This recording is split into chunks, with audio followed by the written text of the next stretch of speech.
Olá, amigos, bem-vindos ao canal Tube Técnica. Hoje nós temos aqui um projeto da construção de um pré-amplificador de linha usando válvulas do tipo 6SN7. Nós temos aqui o circuito, que é um circuito bastante simples, de um pré-amplificador em classe A, que é tido como um aparelho com excelente sonoridade. Então, nós vamos proceder às etapas para realização física, né, desse pré-amplificador, ok? Para a construção desse pré-amplificador, nós vamos utilizar um chassi de alumínio que possui as dimensões de 30 por 20 por 5 centímetros de altura. Esse chassi provê espaço suficiente para a construção desse aparelho, incluindo a colocação do transformador de força. Nós não vamos ter problema em acomodar o circuito desse aparelho nesse chassi, que é uma boa opção para a montagem. Um bom procedimento para a montagem de qualquer aparelho desse tipo é um bom planejamento. Então é importante fazer um planejamento no papel, numa escala 1 para ver se os componentes eles vão se acomodar bem nesse espaço e se é necessário modificar as posições deles. Porque é muito mais difícil fazer isso depois que o chassi já estiver furado do que antes, né? Então esse modelo aqui representa exatamente a dimensão do chassi. Eu estou fazendo o projeto em cima exatamente do espaço que eu tenho do chassi. Então aqui nós colocamos os componentes reais, como por exemplo os soquetes, os conector de força, o porta-fusível, a chave seletora e o potenciômetro de volume. Tudo isso está sendo colocado na escala 1 para 1. Então nós podemos verificar as posições e evitar que nós depois tenhamos que alterar ou que fique com pouco espaço no aparelho, né, para acomodação das peças de seu tamanho real, né. Nós já temos também a fonte de alimentação, ela foi feita separadamente no circuito impresso, então nós podemos ver que o espaço é bastante generoso para acomodar esse tipo de circuito e que nós não devemos ter nenhum problema de acomodação dos componentes quando eles forem ser instalados definitivamente. Agora nós vamos proceder à furação do chassi e posteriormente à pintura e à instalação dos componentes. Bem, aqui já temos o chassi devidamente furado, com lugar para os soquetes das válvulas, transformadores, os controles e também as conexões na parte de trás, conexão de força, fusível e as entradas e saída de sinal. Agora nós vamos proceder ao começo da montagem interna e depois nós vamos mostrar o resultado. Bem, temos aqui já montado no chassi a base para a instalação dos componentes, que consta do soquete das válvulas, algumas pontes de terminais, os jacks RCA de entrada e saída de sinal e também a chave seletora e o potenciômetro de volume. Nós vamos proceder à instalação dos componentes do circuito de áudio e após isso nós vamos instalar a parte da fonte de alimentação.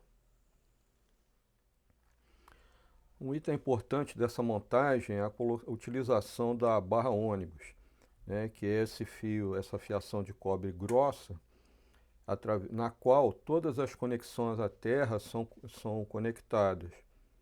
E agora a ligação com o chassi é feita em um ponto só, que é esse aqui. Isso minimiza a possibilidade de ruídos devido ao ground loop, né, que é quando uma conexão à Terra ela possui uma diferença de potencial, por menor que seja, em relação ao chassi, isso pode gerar problemas de zumbido, né? Então, esse tipo de montagem é altamente recomendável e contribui para minimizar o ruído do aparelho. Aqui nós temos o resultado final do processo, com as duas partes do aparelho. Nós temos aqui de um lado a fonte de alimentação e aqui o circuito de áudio propriamente dito. Foram feitas modificações tanto na parte de áudio quanto na parte fonte de alimentação. O circuito, que originalmente era um circuito em seguidor de cátodo, foi abandonado em favor desse circuito, que é um circuito que nós encontramos na internet, com algumas modificações que foram feitas para aumentar, principalmente para aumentar o ganho de voltagem desse aparelho. Ele funciona muito bem, baixa distorção, enfim, é um circuito muito bom. Na fonte de alimentação foi necessário também fazer uma mudança e o circuito atual da fonte é esse aqui. Nós temos aqui o retificador de onda completa, o transformador é um transformador de 300 100 mA, e agora ele usa um resistor na entrada, um resistor de 1.3K, 10 watts de fio, que optou-se por isso para diminuir a voltagem, porque nós precisamos ter aqui no final 204 volts. E com o capacitor na entrada, essa voltagem ia para mais de 400. Então, com esse procedimento de colocar o resistor na entrada, nós tivemos uma queda. Agora, a filtragem em π ela foi aumentada. Nós temos aqui 3 capacitores, quer dizer, é um circuito em π duplo, né? E nós temos, todos esses capacitores são de 220 por 450, quer dizer, uma grande capacidade de filtragem, né? Nós temos aqui, depois do resistor 1.3K, nós temos 680 ou 560, e aqui são separados, né, as duas alimentações, uma para cada canal. Nós temos 2 resistores de 1K2 e mais um capacitor de 220 por 450 volts. Aqui desse lado, nós temos, saindo desse ponto, a tensão aqui é mais ou menos 275 volts. Nós temos aqui um divisor de tensão, e nesse ponto nós obtemos 50 volts, que são usados para polarizar o filamento 50 volts acima da voltagem, acima do chassi, 50 volts positivos acima do 0 volts do chassi. Os filamentos são alimentados em corrente contínua, mas além disso tem essa polarização acima do chassi, que tudo isso contribui para a diminuição do ruído, e o resultado foi muito bom. Nós podemos ver aqui alguns detalhes da montagem. Temos aqui o resistor de fio de 1.3K, e aqui a placa da fonte de alimentação, com os 3 capacitores formando o filtro em π triplo, e a seguir tem esses 2 outros capacitores que são separados para cada canal. Aqui nós temos a parte do filamento, e essa é uma placa que foi feita em fibra, com os conectores da Keystone, são torretas da Keystone, que é muito mais fácil a gente, em caso de necessidade de manutenção, se precisar conectar, desconectar, é muito melhor usar um dispositivo desse tipo do que soldar a fiação diretamente no circuito impresso, porque com o tempo, dessoldando, isso vai acabar estourando o circuito impresso, né? Bem, com o aparelho, com a construção acabada, nós vamos realizar alguns testes nele, como resposta de frequência e a visualização da onda quadrada. Nós temos aqui o nosso gerador HP, que está gerando uma onda senoidal no momento de 1 kHz. Essa onda passa por um osciloscópio, nós temos aqui, e nós temos aqui um milivoltímetro AC, que ele está medindo a voltagem de saída do aparelho de aproximadamente 1 volt. Então, nós temos 1 volt a 1 kHz. Temos a resposta aqui a 100 Hz, a 50 Hz e a 20 Hz. 2 kHz, 5 kHz, 10 kHz e 20 kHz. Temos aqui a visualização da onda quadrada a 1 kHz, a 10 kHz e a 20 kHz.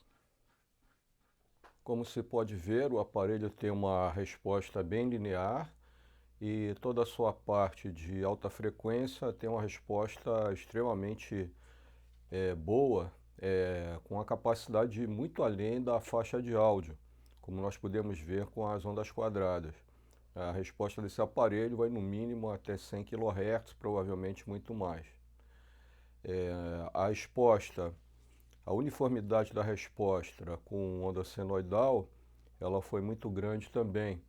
Nós observamos que a partir de 6 kHz, 7 kHz, existe um aumento na resposta do aparelho, mas calculando em decibéis, essa resposta fica somente a mais ou menos 0,8 dB acima da referência de 1 kHz. Quer dizer, esse aparelho tem uma resposta de 20 a 20 kHz, estando na faixa de aproximadamente menos de 1 decibel. Quer dizer, é uma resposta extremamente linear que nós encontramos na maioria dos equipamentos. Resumindo, é um circuito muito bom e a construção dele foi um projeto de construção que acabou dando certo. É um aparelho de excelente capacidade, mais importante é um som a válvula, que é completamente diferente do som do estado sólido.